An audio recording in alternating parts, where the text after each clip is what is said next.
and welcome to Gabie's Knit Goodies. I am Gabie and this is my co-host Wookie. Say hello, Wookie. Oh, he's bored of me already. He's yawning. I'm excited to show you guys a number of things I have in the works. Some are knitting and some are not. But one's related to knitting. One's embroidery. All fiber arts. Anyways, I'm excited to show you what I have today. And we'll see how long my co-host sticks around. He tends to get bored and leaves.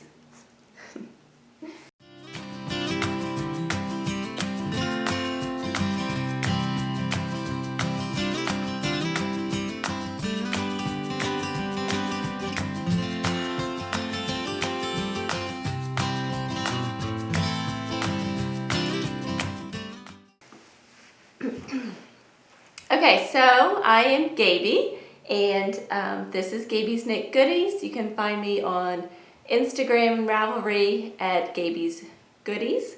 And loveknitting.com, I'm on there at Gabie's Knit Goodies, I think, or Gabie's Goodies Design. I'll have to double check that and put it down below. Anyways, I guess first I'll talk about what I'm wearing very briefly though, because the pattern is not published. Again, this is one of my patterns that I have knit, and it is out of Lindy Chain yarn, and I held it double. So if you've seen my Dace chain by Quince and Co, I did an early video about that, and I did the same thing with the black Lindy chain. I just held it double because that pattern calls for a worsted weight chained linen yarn, and I think it's called Kestrel by Quince and Co, but I didn't have that. So, and I also didn't have the budget for that. So I chose Knit Picks Lindy Chain and held it double. I did the same thing here, and I have a draft of this pattern in the works, and hopefully some point in time I will have it. I'm hoping this summer I can have this one ready for testers. It's 2 pieces seamed here at the shoulders and up the sides. Lots of garter, and it has a nice V-neck in the back. Maybe I'll put a better picture up here. And a fairly simple lace pattern in the front. And the one nice thing about having a panel of lace in it is that you can, it doesn't change as much. Like, you don't have the changes around the neck for the decreases and the arms for the increases and decreases. So it kind of keeps the work a little less complicated when you're knitting it, which is nice. And this is actually reversible, so you can have the V and just the garter stitch in the front, and then have the lace panel in the back. I should take a picture like that as well for you guys. Anyways, I'll probably talk about this more at some point in time in the future. Probably a couple months from now when I actually get the pattern written. I'm working on that other short pattern now. That one's almost done. All right, let's see. I will start with the thing I have been, that I've spent probably the most time on over this past week, and that is a yarn dyeing experiment. So I did this once before, and I think in the last podcast I was talking about my camisole number 2, and that I had used some yarn that I had dyed to fill in where I had run out of the yarn I was originally using. So that was this, and I did an avocado dye on this yarn. Let's see if this is kind of white. Trying to find something white. Here we go. So you can see that it is colored for sure, but certainly not pink. It's like a peachy apricot-y color. I really wanted to get a brighter color for the avocado dyeing, and so I saved up a ton of avocados, and I froze them. And I used those just this past week. I had saved them up for a long time. I only used one pit because I had heard the pits made more of the brown color, but you need the pit for the mordant. I am a total novice when it comes to yarn dyeing, so this is certainly not a tutorial. It's just more of a yarn dyeing journal of a novice. So I used one pit and I chopped it up, and I chopped up a whole bunch of avocado skins. I don't even know how many I had, but a bunch. And I put it on very low heat for a long time. And then I actually let it sit, I think it was like overnight, or at least like 6 hours or so. I can't remember exactly how long it was, to get it nice and as strong as I could of a dye bath. And then I strained out the avocado pieces, and I soaked my bare yarn. I used Stroll fingering weight bare yarn from Knit Picks. It is a superwash yarn, 75% superwash merino wool, 25% nylon.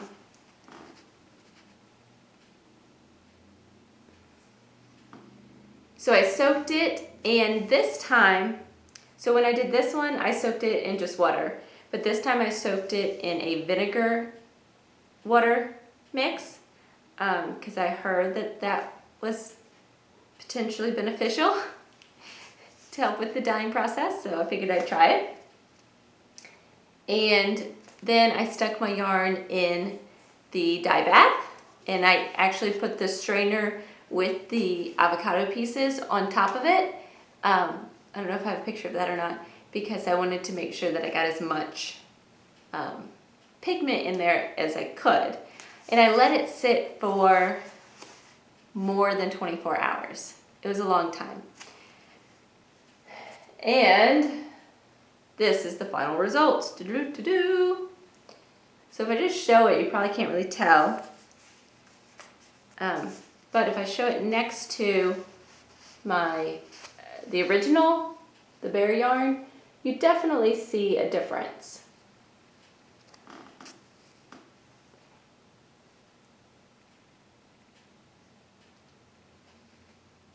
And I'll take a picture maybe on something white so you can see it. And it does have a little bit of a pinky hue, and but still kind of that apricot color. And it didn't really get any darker than this one.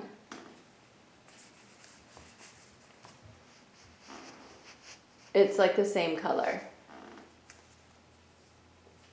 In fact,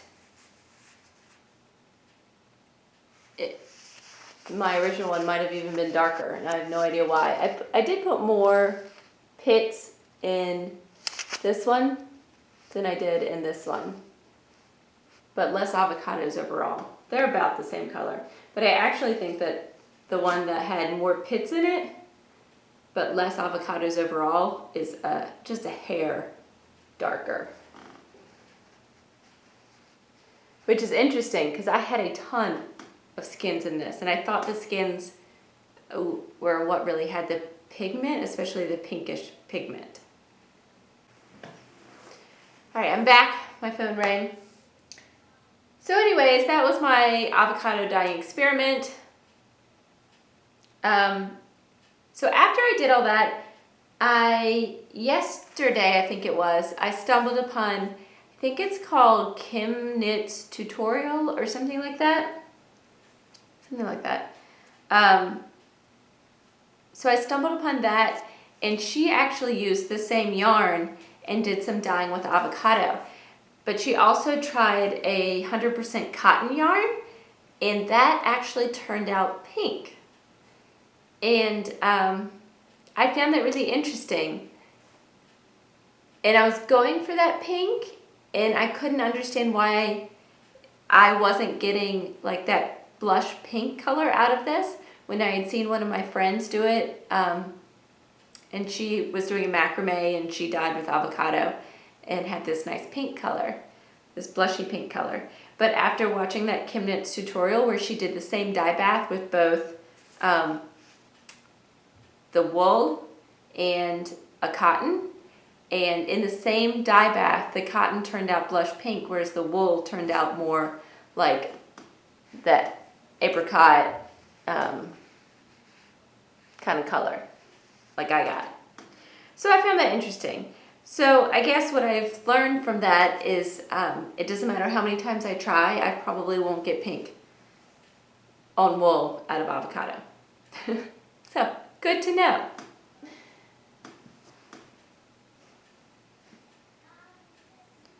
I do find it interesting that the one that had more pits in it is darker than the one that had more skins and less pits.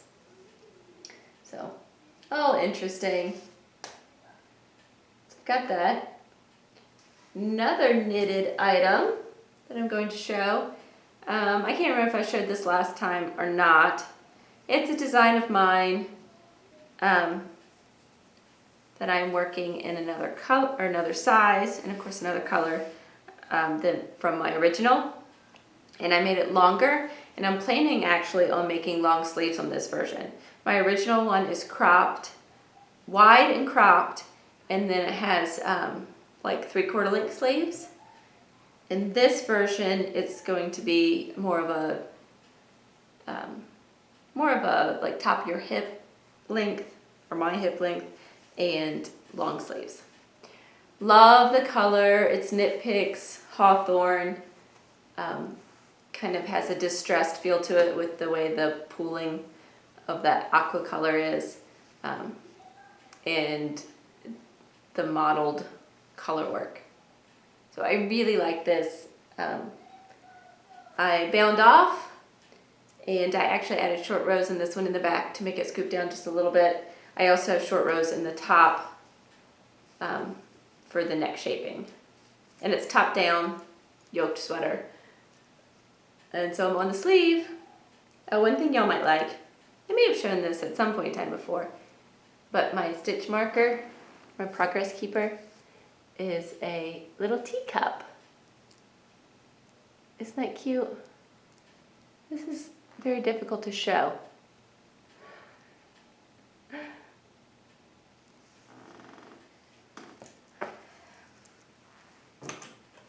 So, next item,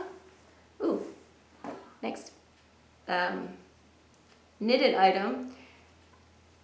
Where did I see this? I think this popped up on my Instagram feed. I think I follow Quince and Company. Maybe. I don't know how I found out about this. Anyways, they had a scrunchie free pattern on the Quince and Company website. And the other day we went to the pond that's right next to our neighborhood, and I thought it'd be the perfect, like, quick and easy knit there. And so I made it. I still have to seam the side, and I modified it slightly because I didn't want to do a mattress stitch. I actually did like a 3-needle bind off, and you can see that here. But it was very quick. I used leftover acrylic yarn, and now I have a little knit scrunchie. If you're looking for a quick win in terms of finishing a project, I'd recommend this because it's super quick and easy. And the pattern recommends, or maybe not recommends, but the pattern says to use elastic to put through it, but I did not do that. I did a hairband. And so when I did this seam, I just put it over the hairband. So, anyways, word on my wrist. Scrunchie! Yay! I thought that was fun though. And I think it's fun that the scrunchie fad is back, because when I was like middle school, I guess, maybe high school, the scrunchies were totally in then. So I think it's cute that they're back. My daughter wears a velvet scrunchie around her wrist and in her hair all the time. She is 6. Okay. Let's see. My next item I will show you is this, which is almost done. It's embroidery. I think I showed it last time. We have friends that we went to Yellowstone with in 2008. And as a souvenir from that trip, I hand embroidered basically a picture of a memory, something that we saw. We saw a little weasel holding like a mouse in Yellowstone on the side of the road, and it was very cute. And this is what I did. So I've never done anything like this before, and it's kind of like painting with thread. And to be honest, I really didn't know that I'd be able to accomplish what I set out to accomplish. So it makes me really happy that it worked. I can't believe that it worked and I was able to do it. And I found a new method for the lettering, where you do like it's a back stitch, but then you take the needle and you go into each one of those stitches and wrap it, and it creates a very nice line for your letters. So here we have it. It's a weasel. I was excited about finishing this. They're coming over and we're going to try to do like a deck, hamburgers on the deck with them this week actually. They live in Wyoming and they drove in so that they could see their new granddaughter. She was born like I think in February or March. And so during the whole middle to beginning of the whole pandemic, she was born in the hospital. All went well, and they are safe and at home. But they drove in to see them, and we live very close by. So they're gonna come stop by for some hamburgers on the deck, and I can give them my weasel.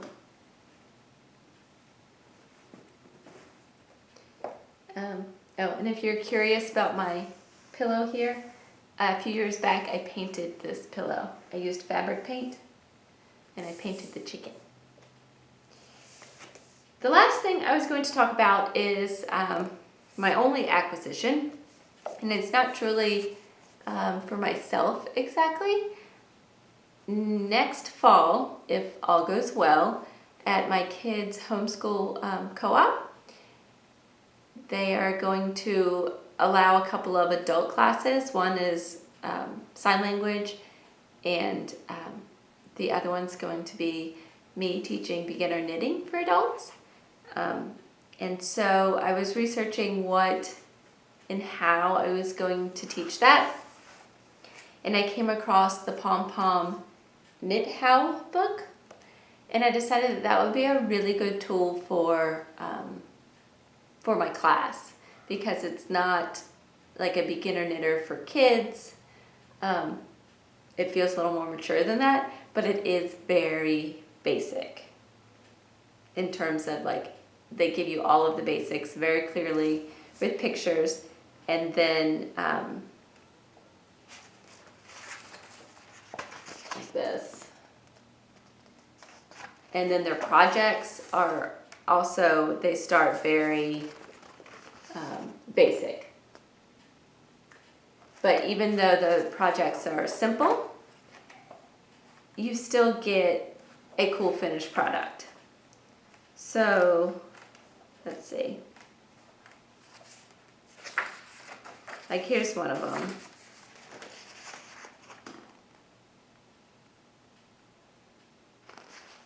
They're fingerless mittens, and they just have like slits, holes for the thumb.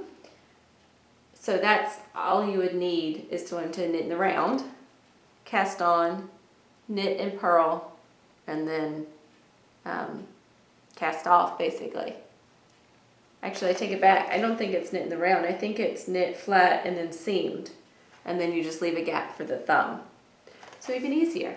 So you don't have to learn to knit purl.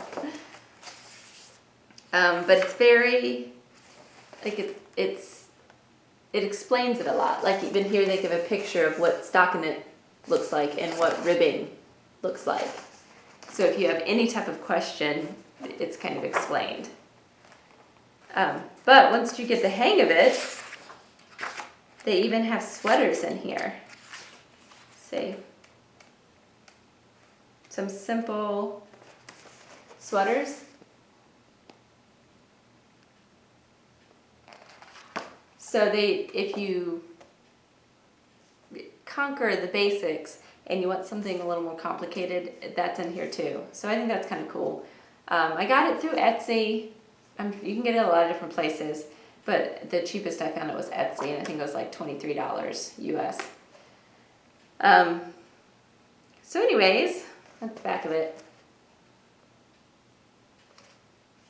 I'm excited about that. I really hope that all goes well and that we can actually meet in the fall, so that I can teach knitting. I think it would be so much fun to teach knitting. So we'll see how that goes. Wish me luck. I wish all of you guys luck too. I have a few friends that have reached out about homeschooling because of everything, and they're, I guess, don't like how their kids might have to go to school in the fall, or they'd rather just homeschool in their own way rather than virtual homeschooling or virtual public school at home. So it's been interesting to be the old homeschooler in the bunch and have people reaching out who are, never even really considered it. So the world is odd right now. It's just a little different. Anyways, I don't think I have anything else to show you knitting related right now. Hopefully I will next time. And I hope everybody is doing well out there and healthy and safe. And as always, I am praying for just healing, both emotionally and physically right now, for our nation. So I will talk to you guys later. Bye.